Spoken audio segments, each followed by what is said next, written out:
काय झालं होतं ना, माझा सांबार मसाला संपला आहे, म्हणून मी आता सांबार मसाला करणार होती. तर म्हटलं चला तुमच्याबरोबर ही रेसिपी शेअर करावी. इथे आता आपण सांबार मसाला बघतोय. आता ह्यासाठी ना काय काय साहित्य लागते हे मी तुम्हाला सांगते. इथे आपल्याला 30 ग्रॅम हे धने लागणार आहे, 30 ग्रॅम ही चणा डाळ लागणार आहे, 30 ग्रॅम उडदाची डाळ, ही बिन सालीची डाळ आहे, ती लागणार आहे आपल्याला. इथे 20 ग्रॅम हे तीळ लागणार आहेत. आता इथे मी हे गावरान तीळ घेतलेले आहेत. तुम्ही पांढरे घ्यायचे असले तुम्हाला तीळ ते घेतले तरी पण चालतील, पण ह्याला चव जास्त असते. इथे 10 ग्रॅम मी जिरं घेतलेलं आहे. इथे 5 ग्रॅम हे मेथी घेतलेली आहे. इथे 5 ग्रॅम मी मिरे घेतलेले आहेत.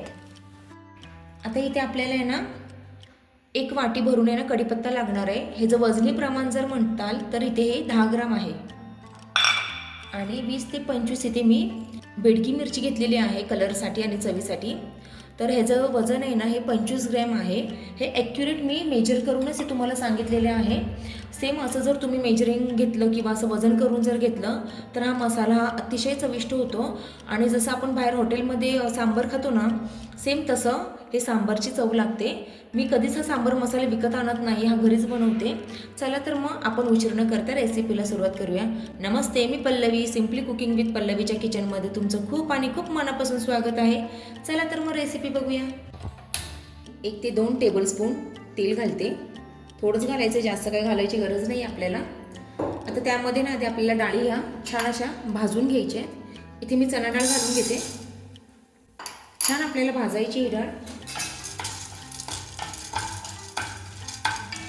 झटपट होणारी रेसिपी आहे. आणि एकूण हा मसाला आहे ना 150 ग्रॅम इतका भरतो. आणि एकदा ना ह्या मसाल्याची तुम्ही टेस्ट करून बघा. तुम्ही खरंच कधीच बाहेरचा मसाला हा विकत घेणार नाही, ही माझी गॅरंटी आहे. एकदा नक्की ट्राय करा. छान असा आपला सुगंध सुटला चणा डाळीचा, जसा आपल्या बेसन पिठाचा भाजला सुगंध सुटतो ना तसा. आता ह्यामध्ये ना आपण उडदाची डाळ आहे ना ही घालून घ्यायची आहे. 30 ग्रॅम आहे उडदाची डाळ आणि चणा डाळ ही 30 ग्रॅम आहे. छान आपण ह्याला पण भाजून घेऊया. मीडियम टू हाय फ्लेमवर आपल्याला भाजून घ्यायचं आहे. तर छान असा याचा कलर बदलल्यासारखा झालेला आहे. आपण ह्यामध्ये ना आता मेथी दाणे घालून घेऊया. हे जे मी घालते ना सुरुवातीला हे थोडंसं आहे ना जाडसर असतं आणि त्याच्यामुळे ना थोडं भाजायला वेळ लागतो, म्हणून मी आधी घालून घेतलेलं आहे. मेथी दाण्याचा पण खूप असा सुगंध सुटला आहे. आपण आहे ना आता ह्याच्यात हे मिरे घालून घेऊया. 5 ग्रॅम आहेत.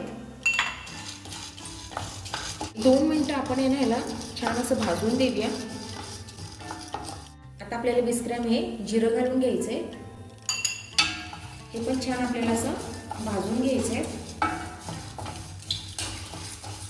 जिऱ्याचा खूप छान असा सुगंध सुटला आहे. आता आपण आहे ना धने घालून घेऊया.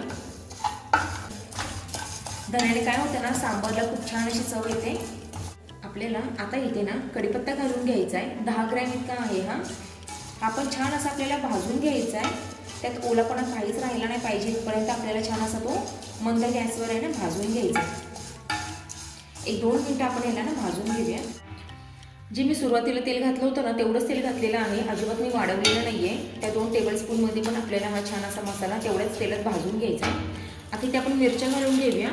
हे ना 25 ग्रॅम आहेत मिरच्या. आणि जर असं मोजलं तर 20-25 इतक्या भरतील, एवढ्या आपण मिरच्या घेतलेल्या आहेत. ह्या पण छान असं आपल्याला भाजून घ्यायच्या आहेत. 1-2 मिनटं आपण ह्याला भाजून घेऊया.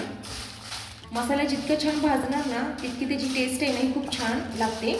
आणि हा मसाला आहे ना तयार झालेला तो जवळजवळ 1-2 महिने ना एअरटाईट जारमध्ये छान असा टिकून राहतो.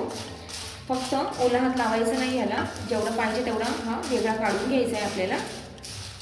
छान असा टिकतो आणि उघडता क्षणी ना त्याचा वास आहे ना खूप असा घरभर असा दरवळतो, इतका सुगंधी हा मसाला होतो. छान अशा आपल्या मिरच्या आहेत ना या भाजून झालेल्या आहेत. आता सगळ्या शेवटी आपल्याला तीळ घालून घ्यायचं आहे. तीळ हे पटकन भाजलं जातं किंवा ते तडतड करतं, म्हणून आहे ना ही ट्रिक नेहमी लक्षात ठेवा. भाजताना ना सगळ्या शेवटी हे तिळाचा आपल्याला वापर करायचा आहे. आता ते मी तीळ येत नाही टाकलेत ना लगेच ते तडतड असे आवाज येत असेल तुम्हाला, उडत आहेत, म्हणून सगळ्या शेवटी आपल्याला तीळ घालायचे. आपण गॅसची फ्लेम आहे ना ती बंद करायची. छान असे तीळ आपले भाजून झालेले आहेत. आता आपण आहे ना हे मिश्रण आहे ना सर्व किंवा साहित्य गार होऊन देऊया आणि हे मिक्सरच्या जारमध्ये आपल्याला वाटून घ्यायचं आहे. तिथे आपला सांबार मसाला हा रेडी आहे. इथे ना आपलं हे मिश्रण आहे ना छान असं गार झालेलं आहे.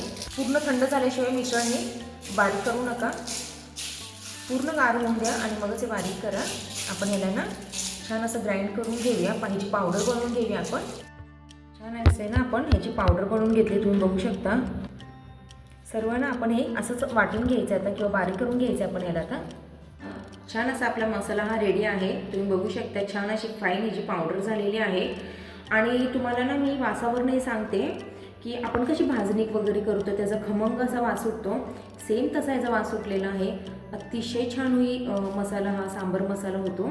एकदा नक्की ट्राय करा. आवडली असेल तर लाईक, शेअर आणि सबस्क्राईब करायला विसरू नका.